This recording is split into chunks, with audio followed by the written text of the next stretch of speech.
Welcome back to the Deep Dive. Today we are diving into one of the most consequential and frankly pretty confusing energy stories of the last decade, Germany. We're looking at Germany as a case study in the failure of a very specific approach to renewables. It's more than just a case study, really. It's a critical mission for us to understand what happens when a major, a technologically sophisticated nation that is absolutely committed to being a climate leader makes some truly contradictory and ultimately head-scratching decisions about where its power comes from. Exactly. The path they chose, it was marketed as the future, but the result has been a series of just spectacular self-defeating paradoxes. Yeah, for years, Germany's Energiewende, that's their massive €500 billion energy transition project, it was held up globally as the gold standard. It was the model everyone was supposed to follow. Right. But the wealth of source material we've gathered, from energy reports to academic critiques, it paints a much darker and I would say,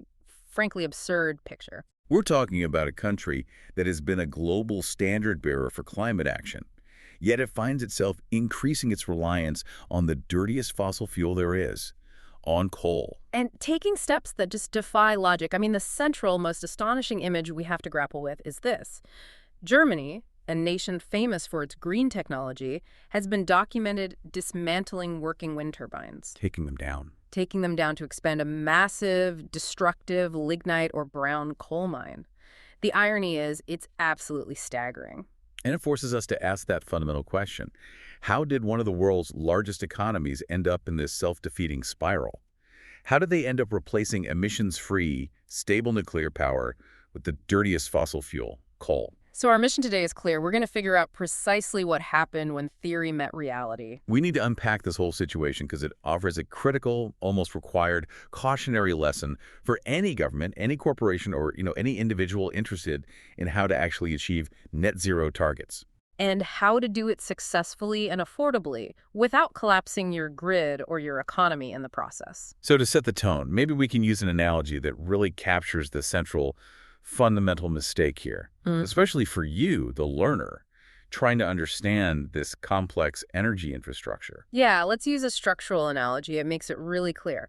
So imagine Germany decided to build a net zero skyscraper, a huge symbol of its commitment to climate goals. Okay, a skyscraper. This skyscraper, it needs a massive, stable foundation and constant structural support to stand for decades, to resist storms and time. And they already had those strong, proven steel beams in place. That was their nuclear power fleet. Exactly. They had the steel beams. But what did they do? And this was driven by political choices, not engineering.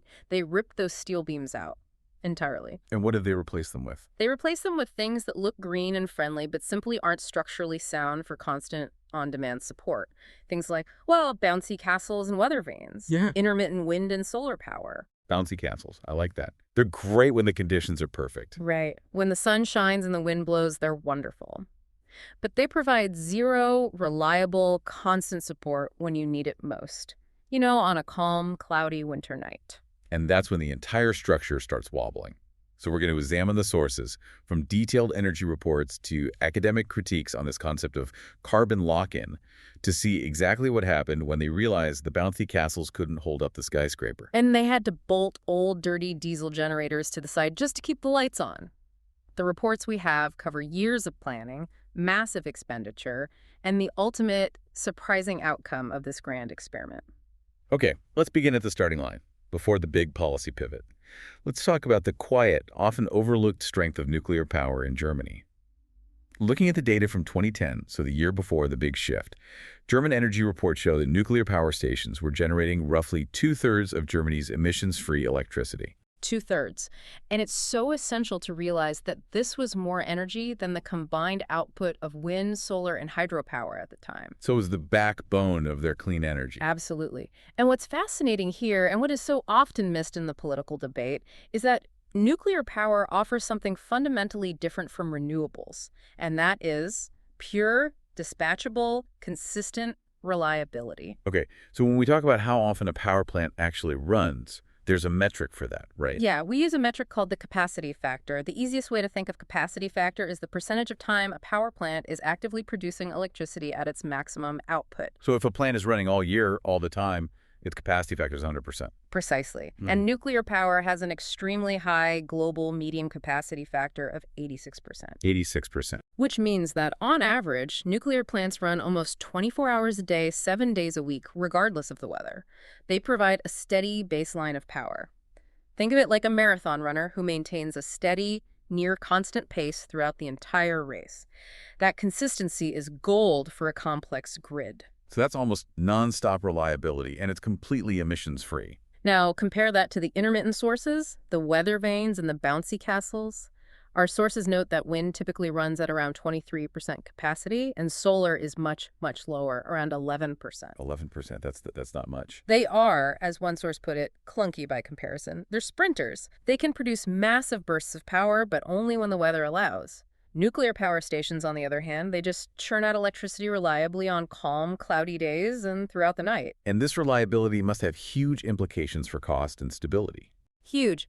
Nuclear doesn't need to be propped up with fossil fuels because it is always on demand and it's emissions-free. Plus, engineers can schedule almost all of nuclear power's downtime, which is mainly for switching out fuel and maintenance months or even years in advance. So it's planned. It's planned. Intermittency is unplanned downtime, dictated entirely by nature. Which brings us to where the policy decision takes center stage. This is the great policy shift, the Atomestig, or the nuclear phase-out. This happened almost immediately following the 2011 Fukushima accident in Japan. Yes, and Chancellor Angela Merkel committed Germany to completely abandoning nuclear power by 2022. And that's the crucial point to emphasize for you, the learner, right? The decision was fundamentally a political response. A political response to public mistrust, yeah. It was catalyzed by an event that happened thousands of miles away in a country with entirely different seismic risks. It wasn't a technical or scientific imperative based on Germany's own reality or its modern reactor safety standards. And the immediate effect on Germany's clean energy mix was, well, it was a staggering setback. The numbers just illustrate this so vividly. Between the year before and the year after the announcement, nuclear generation just plummeted by almost a third. And it sank steadily after that until the final reactors were shut down in 2023. And this is maybe the most stunning piece of data we have, the one that highlights the mistake of doing these simultaneous phase-outs. It really is. Let's look at the staggering trade-off. Over the same period that Germany was phasing out its reliable nuclear plants, the combined annual increase in wind and solar generation roughly equaled the amount of reliable power lost from the nuclear decline. Wait, say that again? We are talking about 141 terawatt-hours of reliable, emissions-free power gone, only to be replaced by the same amount of intermittent power. So all those gains that Germany was celebrated for, the new wind farms, the solar arrays, they were essentially canceled out by deliberately destroying their nuclear fleet. Exactly. They were running up a very steep hill, spending €500 billion just to stay in the same place in terms of reliable, emissions-free power. It's the definition of a futile effort. It is. And this brings us directly to the unavoidable consequence. If you maintain your demand for electricity, but you take away the only source that reliably meets it 247 without carbon, You have to find a substitute. you have to find a substitute. And the government had promised that battery storage would close this gap. But our sources explain that failed dramatically. Why? Well, the scale of the battery storage required is just monumental. It's currently unaffordable for national grids. You can't store 141 terawatt-hours reliably season to season with current technology. So what was the solution? The most immediate, pragmatic, and economically established solution was turning on the existing fossil fuel infrastructure, specifically an increased dependence on coal and natural gas. Our sources note that this dependency extended to, and I'm quoting here, the filthiest of all fossil fuels, coal. And to put the gas use in perspective, Germany burns 60% more gas now than it did in the year 2000. 70% more. A massive increase in dependency on a non-renewable, price-volatile fuel source, all in the name of a green transition. This is the definition of a self-defeating spiral, where your transition strategy actually increases your reliance on fossil fuels. Let's look at a concrete, real-world example of this grid instability. In 2021, we saw a period of prolonged calm winds across Europe. The UK, also very reliant on wind, burned more gas to compensate. But Germany didn't just burn gas. They burn more coal. Why did Germany default to coal while the UK defaulted to gas? That really comes down to pre-existing infrastructure and political inertia. Germany had a deeply entrenched lignite, that's brown coal mining industry, which is the cheapest but dirtiest form of fuel available. So when the 2022 energy crisis hit after Russia's invasion of Ukraine and the subsequent throttling of gas supplies, Germany was desperate. Energy security became paramount. It superseded the climate goals. Instantly. And the result was astonishing. In late 2022, the government had to pass emergency legislation to extend the lives of previously scheduled to close coal-fired power stations. Just to keep the lights on. Specifically to boost supplies and regain grid stability. And this wasn't just short-term panic, it demonstrated a systemic fragility. A fragility that was confirmed again, right? Yes, during a cold snap in autumn 2023. This weather event forced the revival of previously mothballed coal plants just to prevent blackouts across major industrial areas. The lesson is undeniable. When intermittent sources fail, the safety net is not some futuristic green technology. The safety net is the infrastructure they were claiming to phase out. Exactly. It's the dirtiest available option that can be revved up quickly. So they replaced the unshakable steel beams with bouncy castles, and when the weather got rough, they bolted huge, dirty diesel generators, the coal and gas plants, to the side of the skyscraper just to keep it upright. And they did it all at the expense of their previous, reliable, clean nuclear power.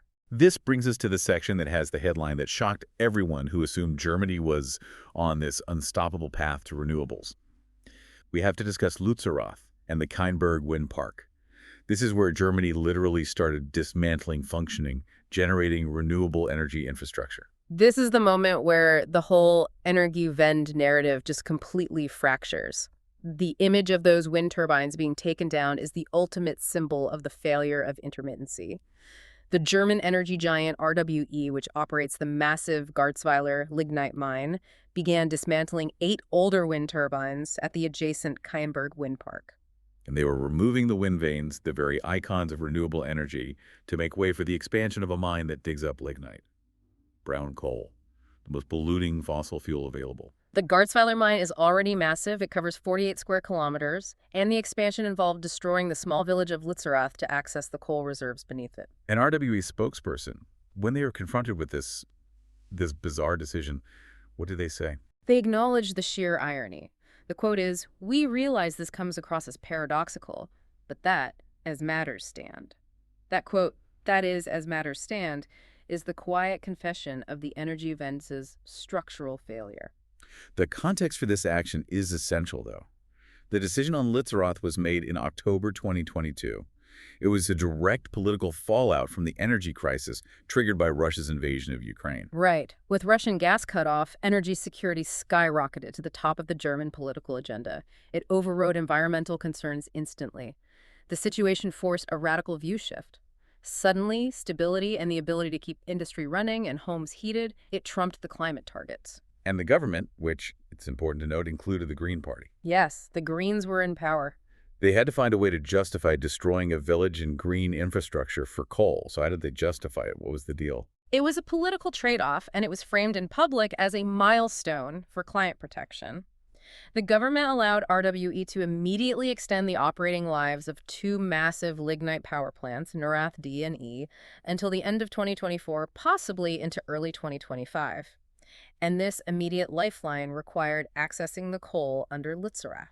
So they were making a massive immediate sacrifice, destroying a wind farm, sacrificing a village in exchange for a future promise. Exactly. In return for that short-term coal access, RWE agreed to accelerate the coal phase-out in the region from its initial target of 2038 to 2030. Key political figures, including Robert Habeck, the Green Party's economy minister, justified the immediate coal use as an unambiguous necessity to withstand Russia. An unambiguous necessity. That was the phrase. They heavily emphasized the positive side of the deal, the 280 million tons of coal that would now remain unmined due to the accelerated phase-out. But the immediate reality was that the government was explicitly strengthening coal's role for the next 2 years. It proved definitively that when a crisis hits, Germany's grid, because it lacks stable nuclear power, went straight back to the most carbon-intensive option. This whole scenario, it perfectly illustrates why relying exclusively on intermittent renewables leads directly to what analysts call fossil fuel lock-in. Let's explain that concept simply because it's the key insight of this entire deep dive. Think about it like a powerful magnet holding onto steel. Fossil fuel hegemony is the established power of the massive fossil fuel industry companies like RWE. And carbon lock-in is the structural, political, and economic dependency on that industry that becomes impossible to escape. And we often assume that the fossil fuel industry maintains its power through just active opposition to climate policy, but the sources we looked at suggest a more insidious strategy. They do. The fossil fuel sector maintains its dominance not just through overt opposition or coercion, but through compliance and consent created by the unreliability of the alternative. The structure of the Lützerath deal is the perfect embodiment of this. So how does that compliance and consent happen when the world is demanding urgent climate action? Well, the industry allows the green solutions, the bouncy castles, to be built, knowing they are intermittent and weather dependent. They understand that no industrialized nation can function without stable 247 power. Right. So when that intermittent power fails, and it inevitably will because of the weather, the government, desperate to keep the lights on, to keep factories running, to avoid blackouts, is forced to turn back to the established fossil fuel infrastructure for reliable, on-demand backup. I see. And that necessity, the need to keep the lights on, that then creates the political compliance and consent for the coal industry, like RWE, to maintain its dominant position. It allows them to dictate terms.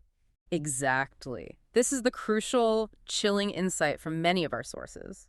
The argument is that fossil fuel companies actually promote renewables, but only when they're pursued alone, without stable, non-fossil baseload like nuclear. Because they know they are inherently unreliable. So they push for renewables without storage or nuclear, guaranteeing that coal and gas remain necessary transition energies indefinitely. That's the lock-in. It's a vicious, self-perpetuating cycle that Germany fell straight into.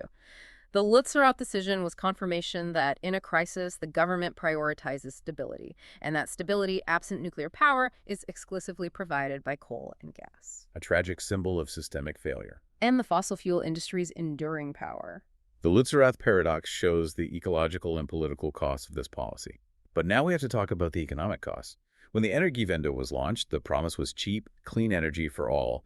But the reality is that German electricity is now among the most expensive in the world. That's absolutely correct, and the contrast is just stark. Despite occasional, almost meaningless headlines about negative spot prices, moments of massive oversupply when renewables are peaking on a sunny, windy Sunday afternoon, German households are still paying some of the highest electricity rates globally. What are the numbers? As of 2024, the average household price was reported at around 41 euro cents per kilowatt hour. It's not just high, it's well above the EU average, often double the rates paid in nuclear-reliant countries. And these exorbitant prices are driven directly by the structure of the German energy system. It's not just the price of the electrons themselves. No, it includes massive renewable energy surcharges, enormous grid usage fees, multiple layers of taxes, and most importantly, the systemic cost of managing intermittency. And that has severe, tangible economic blowback, especially for Germany's industrial sector, which is, the historical engine of the European economy. Precisely. High energy costs are eroding the country's industrial competitiveness on a global scale. We're seeing more than just complaints. We're seeing outright closures. Energy-intensive industries like chemical manufacturing, steel production have been forced to limit or even halt production. Their operating margins just disappear when electricity costs are 4 or 5 times higher than their competitors. We've seen major job cuts announced at giants like Bosch and ZF. We have. And here's a depressing compounding irony about that industrial blowback. When these huge industries cut production and jobs, they're using less energy. This industrial slowdown, by reducing massive energy demand, actually leads to more frequent power surpluses and negative pricing events when the intermittent sources are peaking. That's a vicious cycle. The high costs cause industry to leave, which makes the grid even harder to manage. Yes, it exacerbates the problem it was trying to solve. Which brings us to the marketing term often cited by renewable advocates that makes them sound cheap: the levelized cost of electricity, or LCOE. LCOE, for the thoughtful learner, a dangerously misleading metric. And understanding why is fundamental to understanding this paradox. Let's go back to that analogy you mentioned earlier. Okay, the LCOE is like comparing transportation options. If LCOE is the only thing you care about, you buy a bicycle for $1 because the materials in manufacturing are dirt cheap. Exactly. LCOE only quantifies the price of generation, the price of the bicycle itself. But that LCOE doesn't help you much when you need to cross a mountain range at midnight in a blizzard. The bicycle is cheap, but it's not valuable when you need reliable, dispatchable power. So LCOE completely fails to account for reliability and the cost of intermittence. It ignores what's called the levelized system costs. That's the key. The system cost is the true price of making that cheap intermittent power actually useful 24/7. It includes the price of the giant battery pack you need to run the bicycle at night, the emergency diesel generator you need when the battery fails, the massive transmission lines, and the cost of the truck you need to haul the bicycle when it rains or gets dark. It's the cost of managing the instability that the source itself creates. And when we move from the misleading LCOE to considering the true levelized system costs, the picture flips dramatically. It flips completely. When the cost of managing intermittence, the grid reinforcements, the expensive backup generators, the storage is included, renewables generally become vastly more expensive than nuclear. Because as intermittent sources increase their share in the energy system, their system costs also increase exponentially. Which crystallize into those skyrocketing household bills. And it made ambitious national projects, like generating affordable green hydrogen, economically impossible within Germany. The technical manifestation of this systemic strain is the grid congestion problem. And this is where we need to introduce the concept of redispatch. Okay, what is that? Well, the German grid problem is a classic supply-demand mismatch dictated by geography. Wind power is primarily generated in the coastal north of Germany, but the massive industrial heartland, where the electricity is desperately needed, is located hundreds of miles away in southern Germany. This creates a massive internal bottleneck, like trying to funnel a 10-lane highway into a 2-lane road. And when the wind is really blowing in the north, all that power rushes into lines that can't handle the volume, which risks massive grid instability. Correct. So the transmission system operators, the TSOs, have to perform what is called redispatch. Imagine that 10-lane highway getting clogged. To prevent a catastrophe, they have to pay generators in the north to decrease their power. Wait, they pay them to stop producing power? Yes, that's called negative redispatch. Paying someone to stop producing cheap green power. And simultaneously, they must pay generators in the south who are running coal or gas plants to increase their power. That's positive redispatch. So you're literally paying two different groups of power plants at the same time. One group to turn down power and another group to turn up power. Yeah. That sounds astronomically expensive. It is. It is expensive compensation simply to manage grid stability caused by the geographical mismatch and the nature of intermittent power, and all of it gets passed on to the consumer. And we have specific, dramatic data showing how vulnerable this whole system is when the weather dictates supply. We do. A cold, windless period in December 2024 saw the price of electricity spike to a historic high of €936 per megawatt hour. 936 euros. Just let that number sink in for a moment. That is 12 times the average rate. It starkly demonstrates the systemic vulnerability when the bouncy castles fail to deliver, confirming that Germany's system is optimized for politics, not for physics or economics. Now, we have to put Germany's choices into perspective by comparing its experience with neighbors who chose the stability path that Germany rejected. The investment difference alone is astounding. Germany spent over 500 billion from an Energiewende since 2000. €500 billion. That €500 billion, it's an amount that's almost incomprehensible, and it bought them an increase in annual renewable generation of only 190 terawatt hours. A massive expenditure for a relatively modest gain in clean but unstable power. Okay, let's compare that to France, the other major economy in the EU. France spent about $250 billion. So half the money Germany spent on its extensive nuclear program, adjusting for inflation. And what did France get? They increased nuclear generation by 435 terawatt hours. The numbers are unambiguous. So half the money for more than twice the reliable, emissions-free energy output. That's right. And this is why the idea that nuclear power is inherently too expensive is simply not borne out by the large-scale historical data. The true cost of energy has to account for its value and its reliability. And then you have to consider the operational lifespan. Nuclear plants last at least twice as long, up to 60 or 80 years. With some next-gen plants aiming for a century of operation, that's versus 20, 25 years for wind and solar farms. That longevity just dilutes the large upfront costs significantly. And the French example is the ultimate counterfactual to the German model. It really is. Following the 1973 oil crisis, France committed to national energy security through nuclear power. They generated 3/4 of their electricity in nuclear plants during the same period Germany was closing theirs down. What were the results of that long-term strategic decision?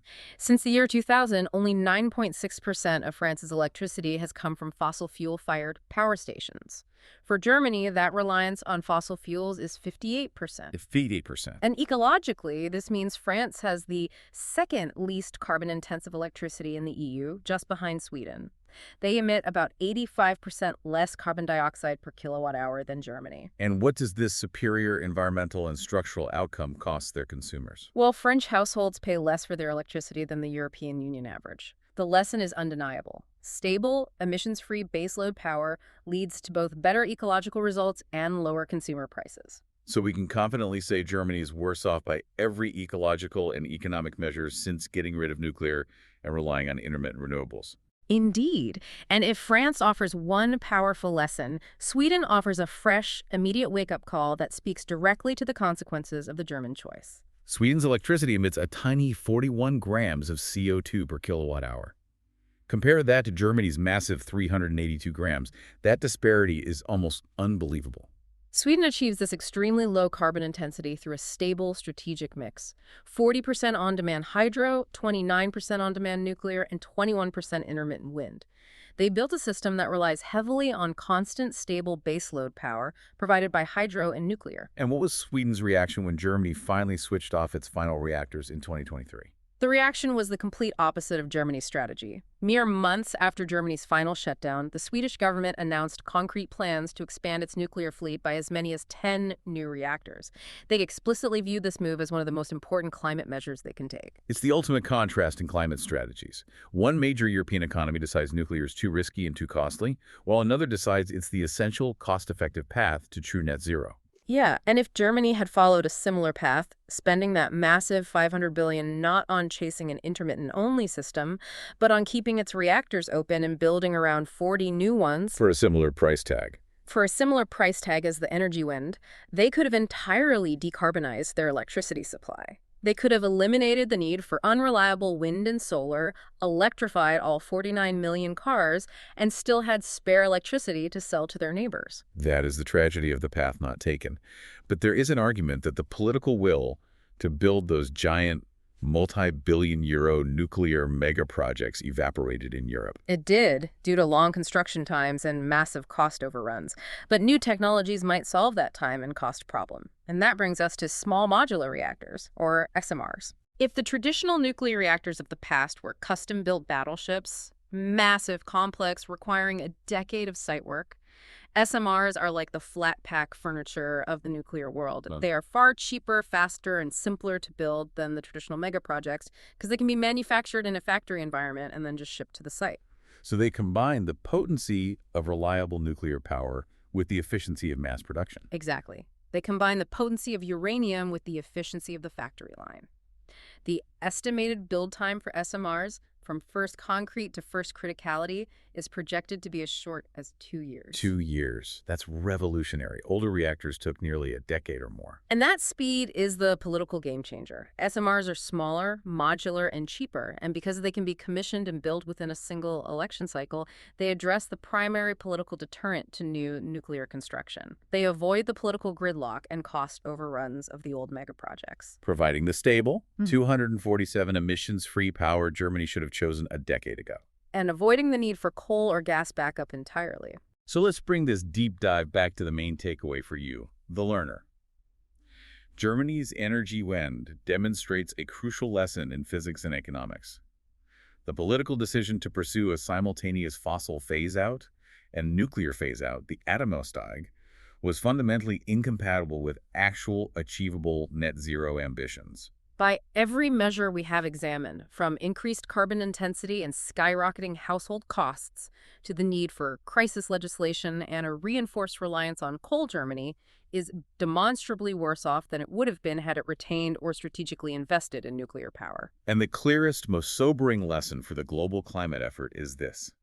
If a nation invests heavily in intermittent renewables whilst deliberately renouncing reliable nuclear power, the result is almost always a self-defeating spiral of increased fossil fuel dependency. Yeah, we've seen that the fossil fuel hegemony benefits because intermittency guarantees they remain necessary to keep the lights on, allowing them to extract favorable lock-in deals like the one we saw in Lützerath. Which brings us to a final provocative thought for reflection, one that points to the future. Germany's experience shows that the battle for climate protection isn't just about choosing green energy sources, it's about choosing power sources that provide constant, reliable energy to meet rapidly increasing global demand. And why is that reliability becoming even more urgent right now? Because we are entering an era where energy demand from massive electrification, switching everything from cars to heating over to electricity, and new high-tech needs like AI data centers is soaring. These AI centers, run by companies like Amazon, Microsoft, and Google, demand huge, constant, reliable electricity. They cannot tolerate intermittency. The stability we dismissed decades ago is now an essential prerequisite for the modern, digitized, and decarbonizing economy. Exactly. So a grid based purely on weather-dependent sources is insufficient for the complex, modern, and increasingly electrified economy we are building. The stability of nuclear power isn't just a backup. It's the required foundation for the next stage of technological growth and climate mitigation. A powerful lesson from a necessary cautionary tale. Thanks for coming along on this deep dive with us. Remember to follow us on your favorite podcast platform, and see you on the next dive.